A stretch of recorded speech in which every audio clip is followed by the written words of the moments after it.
চাকরির পরীক্ষাটা হঠাৎই পড়ে গেল। এই তো আগের সপ্তাহ অবধিও কিছুই জানতাম না। 3 দিন আগে হঠাৎ করেই খবর এলো যে বৃহস্পতিবার পরীক্ষা। পড়লো তো পড়লো আমার বাড়ি থেকে 8 ঘন্টা দূরে বৈচিগ্রামে। চটজলদি কোনো মতে ছবি টবি তুলে রেডি হলাম।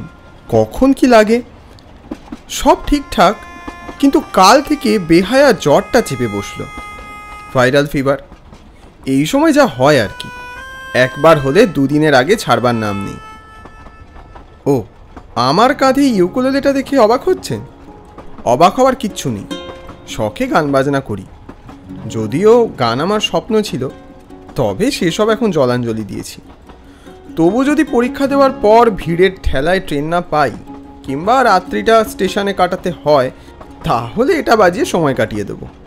দাদা কটা বাজে? 12:36। বন্দিপুর আস্তে আস্তে আরো 1 ঘন্টা কাটাবে মনে হচ্ছে।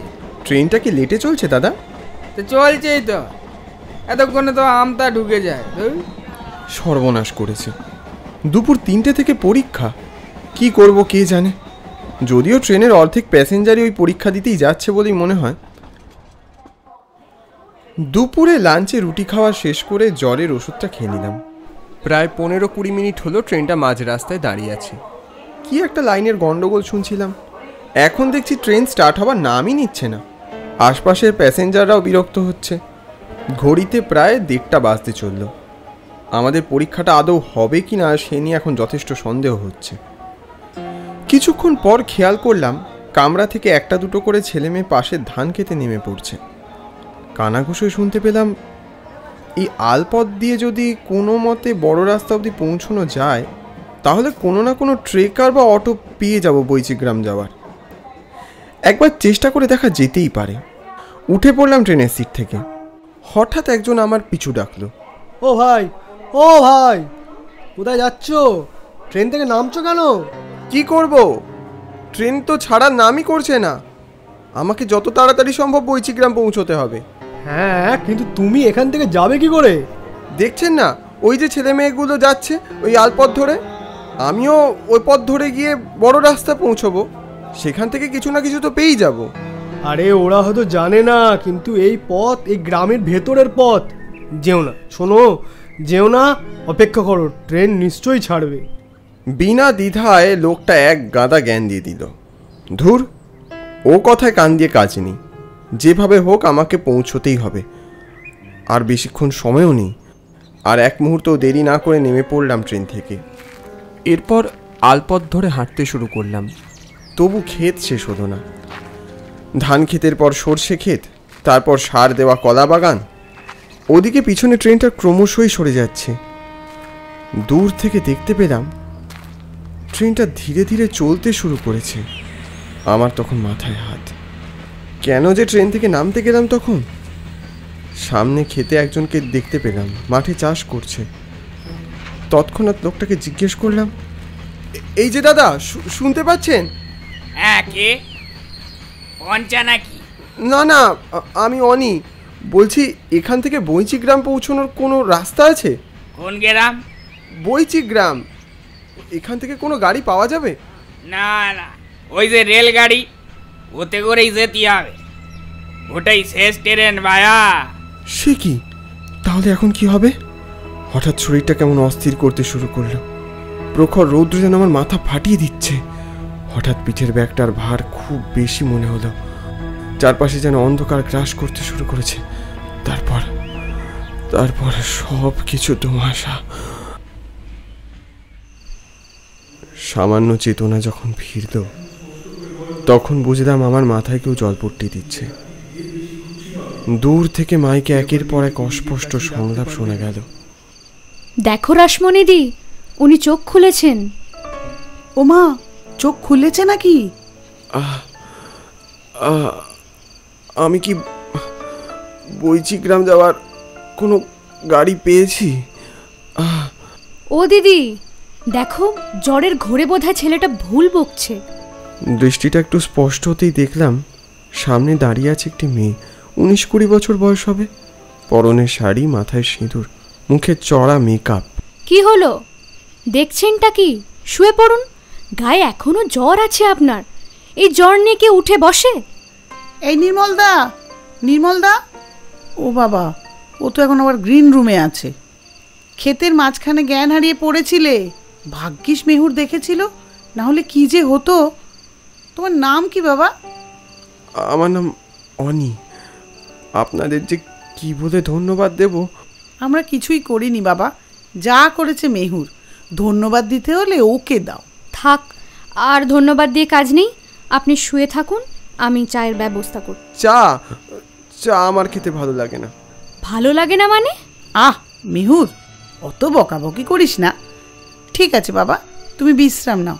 ওদিকে আমাদের নাটক শুরু হয়ে গেছে, আমাকে ওখানে যেতে হবে। হ্যাঁ, আপনি যান, আমাকে নিয়ে অত ব্যস্ত হতে হবে না।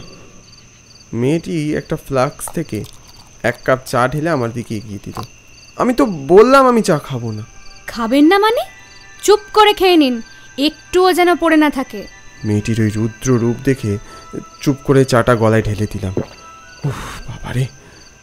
ঠিক সেই সময় মহিলাটি আবার হন্তদন্ত হয়ে তাঁবুতে প্রবেশ করল। মেহুর রে! কি হয়েছে? আর বলিস না, এই নির্মলদাকে কোথাও দেখতে পাচ্ছি না। লোকটার কোনো একটা কাণ্ডজ্ঞান নেই। এখনো 3 জনের মেকআপ বাকি, ওদিকে নাটক শুরু হয়ে গেছে, আর মিনিট 5 মধ্যে আমাকেও তো স্টেজে উঠতে হবে। কি যে করি এখন, কোথায় খুঁজবো বলতো? তুই একটু দেখ না মেহুর আশপাশটা। ঠিক আছে, আমি দেখছি, কিন্তু চারপাশ তো ভীষণ অন্ধকার গো। উফ, জ্বালিয়ে মারলো লোকটা। আমি কিছু বুঝতে পারছি না বাবা।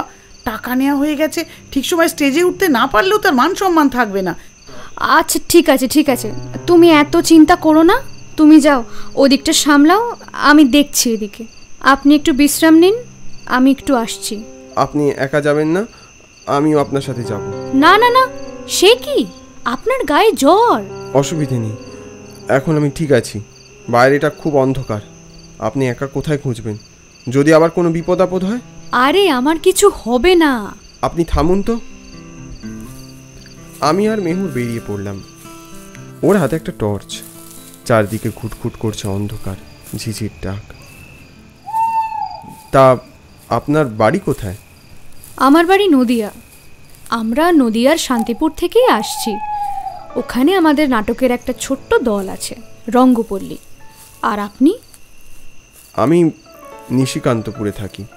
তা এখানে কি কাজে এসেছিলেন?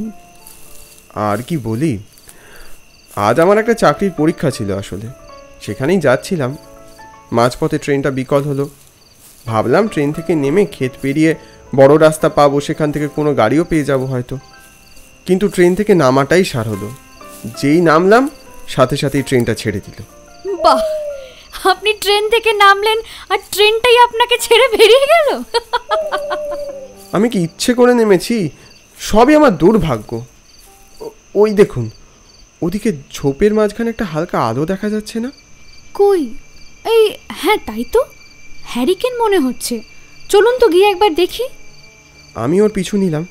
মাঠের ধারে ঝোপের সামনে সত্যি একটা হ্যারিকেন পড়েছিল দেখলাম। নির্মলদা, শুনতে পাচ্ছ?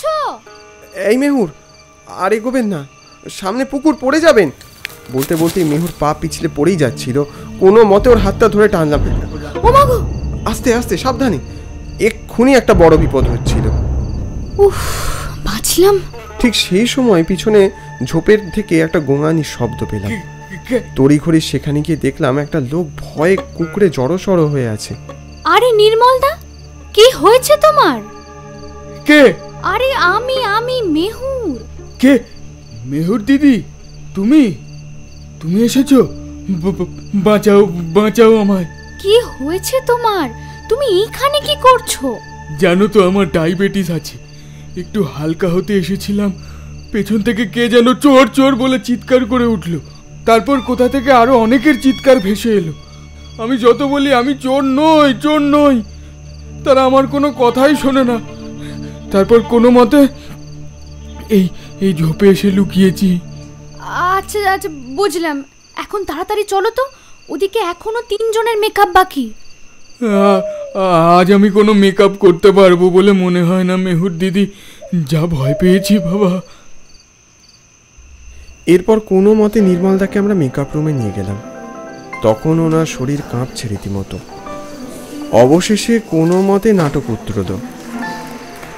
তারপর আমার ফোনে একটা কল এলো, আমার বন্ধু অঙ্কুরের ফোন। আজ পরীক্ষাটা ক্যান্সেল হয়ে গেছে ট্রেন অ্যাক্সিডেন্টের জন্য। পরীক্ষাটা কাল হবে, কাল ভোরেই আমাকে এখান থেকে বেরিয়ে পড়তে হবে। ফোনটা কেটে গেল। মেহুর সামনেই দাঁড়িয়েছিল। সবটা শুনেও খানিকক্ষণ চুপ করে রইল। তারপর বলল, কাল সকালেই চলে যাবেন? যেতে তো হবেই, সামনে পরীক্ষা। তবে আপনাদের কখন কোথায় আবার নাটকের শো আছে জানাবেন। এবার তো আর বসে আপনাদের নাটক দেখার সৌভাগ্য হলো না। পরের বার না হয়। বেশ, জানাবো। তারপর আর কি, রাত কেটে সকাল হলো, আর আমিও ছুটলাম একটা নতুন ইঁদুর দৌড়ে অংশ নিতে, সবার মাঝে হারিয়ে যেতে। না, আর কখনো ওদের নাটকের শো দেখতে পাবো বলে মনে হয় না। এত সৌভাগ্য আমার এই পোড়া কপালে হবে বলে মনে হয় না। তবে সেদিন ওই জ্বরের রাতে যে হাত আমায় আগলে রাখলো, তা আমার আজীবনের স্মৃতি হয়ে থাকবে।